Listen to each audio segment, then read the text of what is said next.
City of Francis, and you're in the Park City area. So it's a pleasure again, and people should go to thespiritualcatalyst.com. And then the 21st, where does that take place? In what city is the workshop? Oh, no, it's an online. So they go on your website and they do it there. All right. Very good. Do they get to see you? Is it Skype? Is it? Yes. Right on. All right, Teal. Teal, do you have any questions for me? By the way, before I let you go, I always ask all my guests, I've done all the questioning. Do you have any questions about me? My question is, how committed are you to truth? Are you more committed to human happiness or committed to truth? Well, see, I was foolish enough to believe at one point that they merge. Of course, I'm doomed, aren't I? You know, I'm more than twice your age. Would you say somebody my age? See, you know, Ed, don't expect too much. You're only going to be around 20 more years or so. This is really for people a lot younger than you who could do a lot better for themselves. You don't think? I would never say that because expansion never stops, not until the day you draw your last breath. Do you believe that, or do you just say that to make me feel better? No, I believe it 100%. All right. In fact, I don't like the cop-out that people use because of my age. Well, now, what accent was that on your word cop-out? Is that a Utah accent, or are you, because I heard something, cop-out. Was it a little, is that a little Saskatchewan in there? Did I catch a little Vancouver, or is it all Utah? I don't know. Potentially, it's. I used to do speed skating, so. Okay. Well, there you go. So I knew I heard something.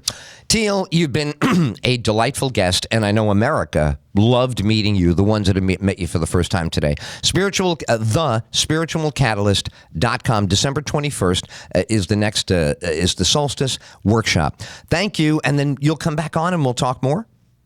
Of course I will. Thank you for having me. You're so nice. You are so nice. How early is it by you? Is it, you're in the mountain zone, right?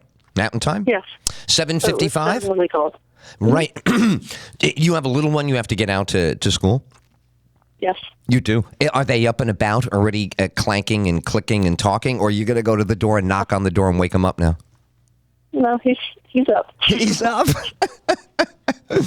Well, you're really terrific for being this interesting and focused with us and having a little one around. So congratulations for being a great mom, too.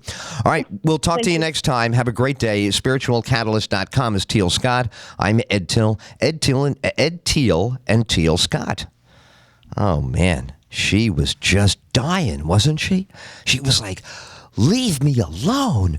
You and your dumbass questions. And I was trying, wasn't I? I was trying to be delicate because with Buddy Flip, it gets crazy, right? When I have him on. All right, she's great. It's called thespiritualcatalyst.com. Her workshop, Teal Scott, T-E-A-L, Scott. Online synchronization workshop on the solstice, Saturday, December 21. Shortest day of the year, you know. It's one of my favorite days. All right, so we are, let's see. Boy, that was great. Great job, everybody, on that. Nicely connected. I want to thank just everybody. Now, what happened to, right, I'm doing this now. I got to find out what happened to Ustream here. My camera is rolling away, and I have no idea where any of that stuff is going. Okay, Ed Till Show on Ustream. That's us. Now, I just hit the go live button, right? Bing, bang, boom. And this ought to do it. Okay, here we go. Here comes Freddie. So, no. There you go. Boom. And why it would only say audio is beyond me, because we have it now. I guess there might be, oh, I see. All right, so there's always more with this thing. This is incredible. The thing I love about it is there's always one more thing to sign in. The other day I had to invent new signups to get on things, and now that I have them, I'm still not fully on. All right, let's get the latest from Wall Street. Many hundreds of pages.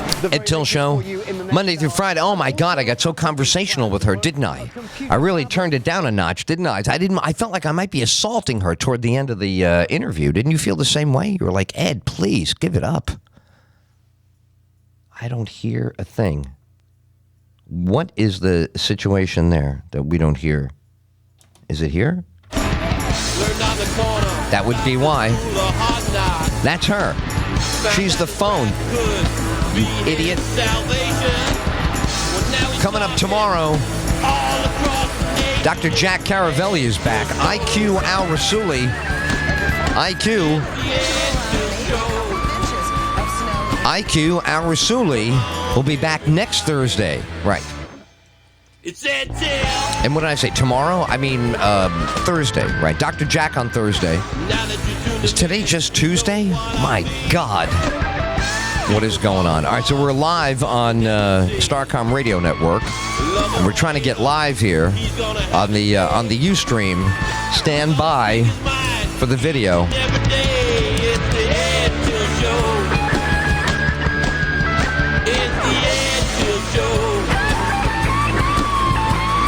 Come on, everybody.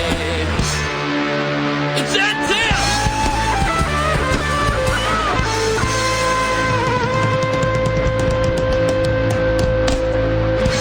If you look at the number of immigrants that have entered this country, probably about a million or so every single year. Immigrants tend to make a little bit less than your native population. That's one thing.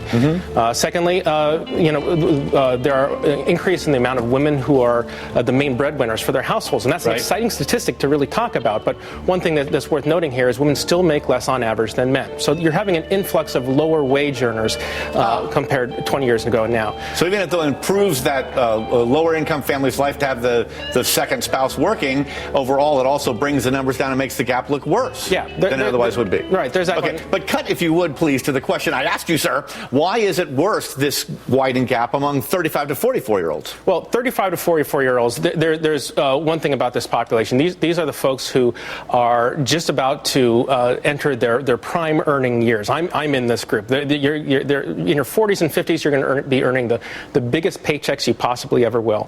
So this is when the richer guys start really taking off, and that accelerates the gap? Exactly. Now, basically, there's a few things that happened. First of all, you look at what happened during the recession. A lot of folks had to lose their job, took maybe lower paying jobs. You look at the median wage in this country has been stagnant for the past several years. Right. You can't talk about income inequality for any age group without talking about the minimum wage. Okay. I will mention I do have a brother-in-law who just left high school. He just graduated and he's been looking for jobs all over. And it took him months to find a job. And one of the reasons why is a lot of the places that you would typically look, a lot of your typical service industry jobs, they're filled by people that are in their 30s and 40s now. Those are the people that... Exactly, and that's just bumped everything back down. Now, yet two other big factors are playing this, and it makes the wealth gap a little bit less demonizable. Numbers to pay attention to. We are expecting a number that's around 3.89 million. We haven't been at 4 million job openings since March of 2008, so a long stretch. But they nonetheless are snugging up to that level in terms of the highest that they have been. And I do apologize that the number doesn't seem to be cooperating with us at 10 o'clock Eastern. So we're going to continue to wait. If control wants to go back to the boys at the desk, you can come back when we see the number. As I said, wholesale inventories, oh, here we go, 3.925 million. That's a bit better than expected. Last month, 3.91 million was downgraded just a bit to 3.88. So the elusive 4 million mark, we are snugging up to it, have not reached it yet in terms of wholesale inventories and sales. 1.4 on the inventories. That's, of course, in October month over month. That is 4 times what we were looking for, and last month was slightly revised to up 0.5. Carl, back to you. No one tap dances quite like you, Rick. Nice work. Rick Santelli in Chicago. Let's get to Kayla Tausche now. Some breaking news on Bank of America. Morning, Kayla. Good morning, Carl. We're here at the Goldman Sachs Financial Services Conference. We've been hearing from banking CEOs all morning. They haven't seen the Volcker Rule yet, so we haven't really had any actionable comments on that. But we are getting some data from Bank of America.